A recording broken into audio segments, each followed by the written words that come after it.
Hello friends, welcome to ज्ञान stream. आज हम लोग नॉर्थ अमेरिका का सेशन हम लोग कर रहे थे। अब तक नॉर्थ अमेरिका के सेशन में हम लोग आज आगे की क्लास देखेंगे inter mountain प्लेटू of western Cordillera. आज हम लोग इसमें समझेंगे कि जो अंतरा पर्वतीय जो पठार हैं, यानी इंटर माउंटेन प्लेटू मतलब जो अंतरा पर्वतीय पठार, अंतरा पर्वतीय पठार के बारे में आज हम लोग समझेंगे। तो अंतरा पर्वतीय पठार आखिर होता क्या है? अंतरा पर्वतीय पठार में अगर हम एक लाइन समझे तो यहाँ पे आप बोल सकते हो कि नहीं, दो पर्वतों के बीच में अवस्थित पठार को ही हम लोग क्या बोलते हैं? अंतरा पर्वतीय पठार। जैसे ये दो पर्वत हो गए दोनों साइड, तो बीच में पठार है, तो इसी को हम लोग क्या बोलते हैं? इंटर माउंटेन प्लेटू या अंतरा पर्वतीय पठार। ठीक, तो इसमें सबसे पहले हमारा आता है यूकाटान प्लेटू, फिर उसके बाद दूसरा आता है हमारा ब्रिटिश कोलंबिया प्लेटू, फिर तीसरा हमारा आता है कोलंबिया स्नेक प्लेटू, फिर आता है हमारा चौथा ग्रेट बेसिन, फिर पांचवा हमारा आता है कोलोराडो का प्लेटू, छठा हमारा आता है मैक्सिकन प्लेटू। ठीक, तो अब हम लोग यानी इसको मैप में लोकेट करेंगे और इसके जो स्पेसिफिक कॉज हैं हम लोग उसको भी समझेंगे। और इसको समझने के लिए हमें इसके पहले की जो क्लास थी, जो हम लोगों ने जितने भी यानी कि पर्वत देखे थे, जितने हम लोगों ने रेंज देखे थे, उसको यहाँ पे यूज करते हुए हम लोग समझने का प्रयास करेंगे। तो सबसे पहले हम लोगों ने इसके पहले क्लास को हम लोग एक बार रिवीजन कर लेते हैं। जैसे हम लोगों ने यानी कि सबसे पहले यहाँ पे कौन सा रेंज देखा था? ये यहाँ पे अलास्का में कौन सी ऊपर रेंज है? यहाँ पे बताइए, ब्रुक्स रेंज है। और फिर उसके बाद यहाँ पे ये कौन सी रेंज है? रॉकी रेंज, जहाँ पे हम लोग सबसे ऊँची चोटी क्या थी? माउंट मैकिनले, वो देखे थे। फिर ये हमारा क्या है? कोस्ट रेंज, जो सबसे उसकी चोटी, कोस्ट रेंज की सबसे ऊंची चोटी कौन सी थी? माउंट लोगन थी। माउंट लोगन के बाद हम लोगों ने यहाँ पे एक माउंट मैकिनले भी है। फिर यहाँ पे कोस्ट रेंज सबसे ऊंची चोटी माउंट लोगन।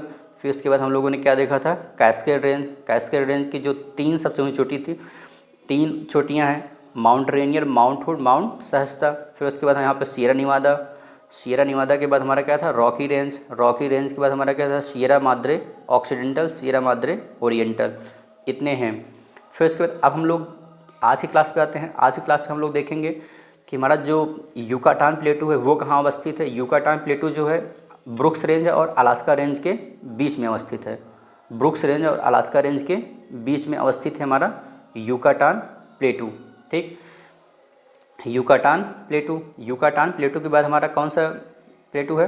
British Columbia प्लेटू। ब्रिटिश कोलंबिया का प्लेटू की जो अवस्थिति है वो कोस्ट रेंज और रॉकी रेंज के बीच में अवस्थित है। फिर उसके बाद हमारा आता है तीसरा नंबर कोलंबिया स्नेक प्लेटू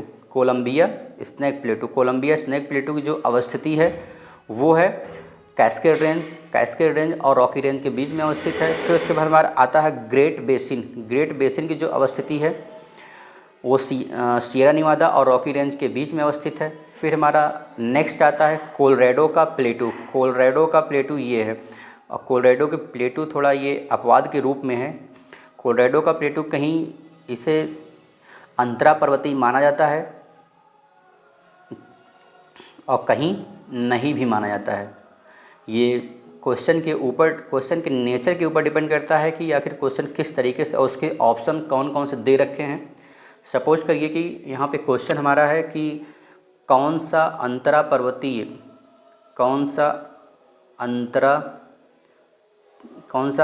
पर्वतीय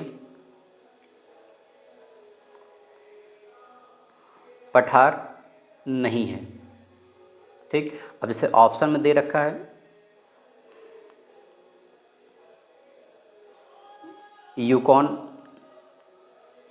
प्लेटू, फिर दूसरा दे रखा है ब्रिटिश कोलंबिया प्लेटू, फिर तीसरा दे रखा है कोलंबिया स्नेक प्लेटू, फिर चौथा दे रखा है कोलोराडो का प्लेटू। अब यहाँ पे हमें बताना है कि कौन सा अंतरा पर्वतीय पठार नहीं है। तो यहाँ पे जैसे आपको पता है कि हमारा जो यूकाटान प्लेटू है वो अंतरा पर्वतीय पठार है। फिर उसके बाद हमारा जो ब्रिटिश कोलंबिया प्लेटू है ये भी है। फिर ये कोलंबिया स्नेक प्लेटू है, ये भी अंतरा पर्वतीय पठार है। बचा चौथा, ये नहीं है। तो इस तरीके से हमें जज करना पड़ेगा, क्वेश्चन के नेचर के अकॉर्डिंग हमें जज करना पड़ेगा कि कौन सा, यानी कोलोराडो प्लेटू के हमें यानी कि मानना, यानी अंतरा पर्वतीय पठार मानना है या नहीं मानना है। ठीक है।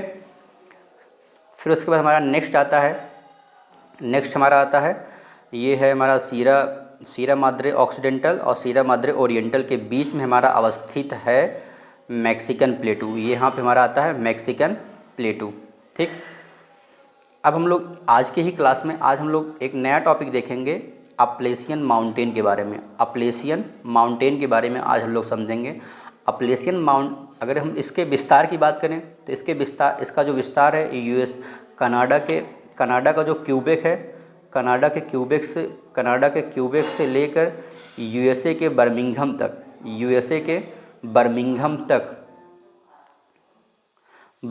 तक इसका क्या है, विस्तार है। ठीक, और ये जो हमारा अपलेशियन माउंटेन है, अपलेशियन माउंटेन एक प्रकार का प्राचीन मोड़दार अवशिष्ट पर्वत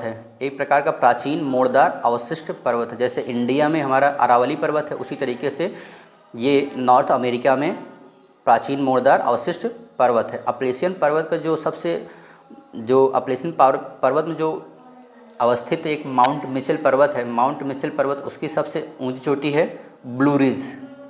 ठीक है, फिर उसके बाद हम लोग आगे अगर देखें तो यहाँ पे जैसे कि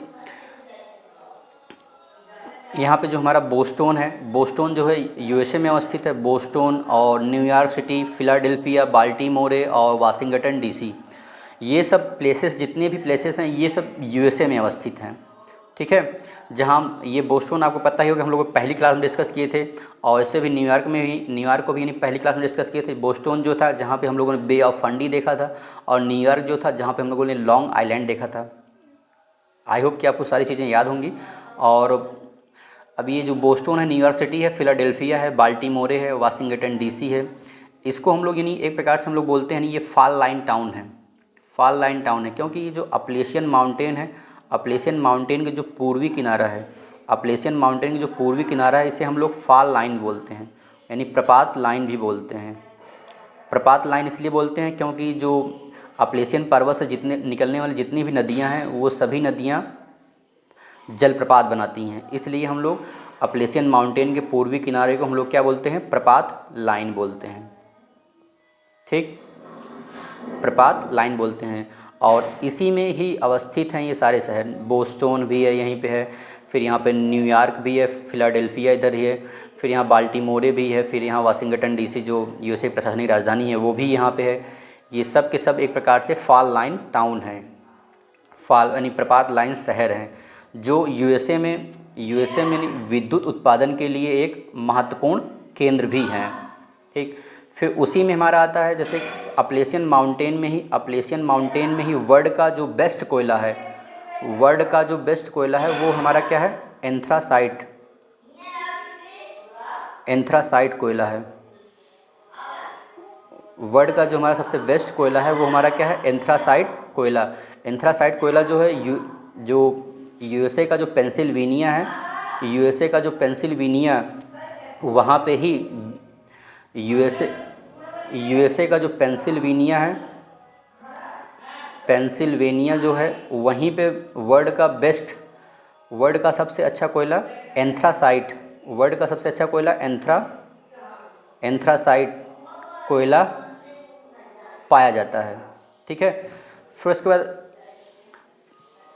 हम लोग इतना देख लिए कि हमारा जो अपलेशियन माउंटेन का जो विस्तार है, कनाडा के क्यूबेक से लेकर यूएसए के बर्मिंघम तक इसका विस्तार है। ठीक है, तो अब अगर हम लोग इसके आगे बढ़ते हैं तो इसके आगे बढ़ने पे हम लोग यहाँ पे देखते हैं जो एंथ्रासाइट कोयला को हम लोगों ने नहीं समझा। एंथ्रासाइट के बाद हमारा आता है एक बिटुमिनस कोयला की जो उपलब्धता है, बिटुमिनस कोयला की जो एक प्रकार की जो उपलब्धता है वो पिट्सबर्ग में, यानी पिट्सबर्ग उपलब्धता जो है वो पिट्सबर्ग के आसपास के एरिया में पाया जाता है।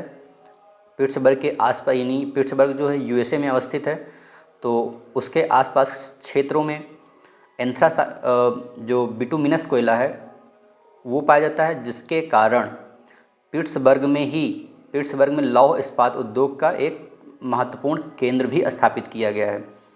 जो हम लोग ये कह सकते हैं कि यानी यूएसए में लौह इस्पात उद्योग का सबसे बड़ा केंद्र है।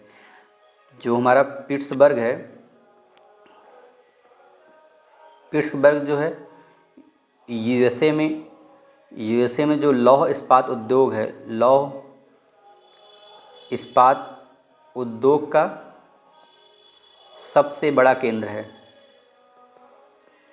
सबसे बड़ा केंद्र है। ठीक, अगर कहीं पूछा जाता है कि लौह इस्पात, यूएसए में लौह इस्पात उद्योग का सबसे बड़ा केंद्र कौन सा है, तो हमारा क्या है, पिट्सबर्ग।